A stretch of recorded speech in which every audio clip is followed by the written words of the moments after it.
Alright guys, so let's go ahead and get started. I just woke up right now, so I might sound a little tired. But we're gonna go ahead and install this Tomei right here. I got this thing for dumb cheap. And it's like almost in perfect condition. It does have a few scratches at the bottom. Right there. But that's not even a big deal, to be completely honest with you. It has no holes, no punctures or anything. We're gonna be removing my exhaust, which is the HKS. Of course, this one is gonna look better, but I think the Tomei is gonna sound better. It's just because this one is super quiet, doesn't really make a lot of noise. So if we look down here, it goes all the way back. Has quite a few resonators on it. This resonator right here, the bottom one right there. Then you have the two all the way at the back. And then I have AAM high flow cats, so those have resonators as well. So there's quite a bit. That's why it's like really quiet. It does sound good, but it does make this like weird metallic sound when I rev it, and I kind of got annoyed of it. So I want to see how the Tomei sounds. If the Tomei does sound better, I'm gonna keep it. If I don't like it, I'm just gonna take it off and I'm gonna keep my exhaust and just sell the Tomei. So we'll see how it sounds. This should be pretty easy to take this exhaust off. I'm not sure if it's gonna interfere with the diffuser, so we'll see how it looks and how it turns out. Let's go ahead and get started. We're gonna start removing this stock exhaust.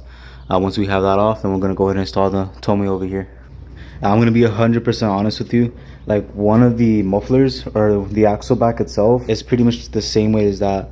I had a scale. I honestly don't know where it's at, but I can like pick this up easily with one hand, and then it feels about the same way as this one right here. Like, this thing is heavy, so this is gonna save a lot of weight compared to this exhaust right here. And just think about that, it's only this part and it feels pretty much the exact same weight as that. Now imagine everything else, how much this is gonna weigh. So that's quite a bit. Like, this thing itself right here with the two resonators, that thing is heavy as well. The white pipe is about the same weight as this white pipe over here. It's a Megan white pipe, so it's pretty much the same weight. And the thing that sucks about the HKS exhaust is that it's not really interchangeable with other parts. So like, let's say you want this white pipe and I want to put it on here. I can't do that because it has two, because it's a true dual exhaust, so it separates into two. Same thing with that, it's two, and then it goes all the way down. That should be interchangeable, the axle back, but you still have this part right here which wouldn't be interchangeable with anything else because of the way that it's made. See how these holes are like slanted, and it's not even slanted exactly the same. One is slanted a little bit more than the other. So even if you found another exhaust, you would have to make something custom in order to make it fit. Let's go ahead and start installing this thing. I have a new gasket already for the 3-inch, and then the Megan white pipe is a 2.5 at the back to a 3-inch right here, and then it's all a 3-inch all the way down. You can see the difference in size already from this one to that one. I think this is a 2.5. The Tomei is used, so everything's already assembled for me. I don't have to like put on the springs or anything. But in order to assemble it, you have this bracket right here, along with these like springs that you have to like grab onto and then stretch it out, put it on this hole right here. That way it holds it together. Same thing over there, you have another one, and then another spring right there. Everything's on there already tight, so all I really have to do is put it through the hole on the car from the bottom, and then connect it to the white pipe right here. Alright, so everything's connected now. We have the white pipe right there, along with Tomei going all the way up there, with the hanger, and then the muffler all the way at the end. Alright, so everything is now installed. We're going to go ahead and do our first startup to see how it sounds. Kind of nervous, I think it's going to be really loud, but it should sound pretty sick. So let's go ahead and turn it on.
Alright guys, so as you heard, it sounds pretty good when you start it up. It has a deep tone to it. It sounds pretty sick. But once you start driving, it sounds completely horrible. Like, I don't like it at all. I'm going to be 100% with you. It has a lot to do with the test pipes. I have AAM high flow cats, so they pretty much resonated, but it doesn't help at all with that drone and that rasp. You can clearly hear it when I'm driving. Once I start going into that higher RPM or I'm driving on the freeway, it just sounds super horrible. I honestly do not like it. I don't like how it sounds. So I did go ahead and buy something else in order to fix that. Let me show you guys. So I did go ahead and pick these up. I'll be talking about these in the next video, and then I'll be installing it on the Z. It should make a huge difference on how it sounds. I already started loosening the bolts up, but I'll be making another video on this. That way you guys can see how I install these ARC pipes right here. I'm super annoying to everybody around me. That's honestly how I feel, so I don't even like pushing the pedal on this car because it just sounds so raspy. As you guys heard in the other clips, once I start getting to that higher RPM, I start pushing it. It's super loud and just super annoying. So I hope this actually helps out a lot once I install these ARC pipes. It should sound pretty good. But if I were you guys and you're interested in more of that deep tone, more quiet, this is not the exhaust for you at all. I would highly suggest keeping these stock cats on there. If you just get the Tomei and you don't actually install test pipes or anything like that, it should sound pretty good already. You don't really need anything after that. But if you decide to install some high flow cats or some test pipes, you will need some ARC pipes to make it sound really good. I had a friend who actually has a Tomi, and he has ARC pipes on his from Motordyne, and it sounds really good. So I'm pretty sure this is going to help out a lot with that drone and that rasp. Like I said, I'll keep that for the next video, so just stay tuned for that. I'll be posting it within the next few days, and I might be getting a resonated white pipe depending on how that sounds. If not, I'm just going to go ahead and sell the whole setup, and then I'll go ahead and keep my HKS and put it back on there. It should even sound better with these ARC pipes as well. Thank you guys so much for watching. Make sure to like, subscribe, hit that bell notification, and I'll catch you guys in the next one. Peace.